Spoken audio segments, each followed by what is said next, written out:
अर्जुन, यज्ञ की प्रक्रिया ही कर्म है। वो हरकत कर्म है जिससे यज्ञ पूर्ण हो। सिद्ध है कि कर्म एक निर्धारित प्रक्रिया है। इसके अतिरिक्त जो कर्म होते हैं, क्या वे कर्म नहीं है?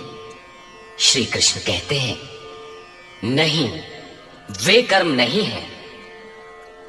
अन्यत्र लोकोयम कर्म बंधनः।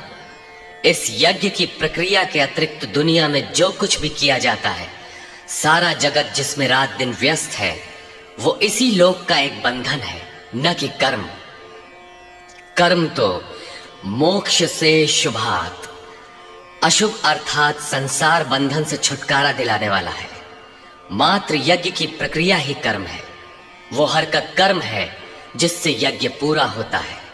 अतः अर्जुन, उस यज्ञ की पूर्ति के लिए संग दोष से अलग रहकर भली प्रकार कर्म का आचरण कर। संग दोष से अलग हुए बिना ये कर्म होता ही नहीं।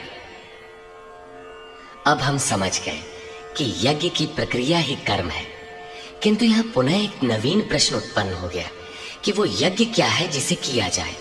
इसके लिए पहले यज्ञ को न बताकर श्री कृष्ण बताते हैं कि यज्ञ आया कहां से, ये देता क्या है। उसकी विशेषताओं पर प्रकाश डाला और चौथे अध्याय में जाकर स्पष्ट किया कि यज्ञ क्या है, जिसे हम कार्य रूप दें और हमसे कर्म होने लगे।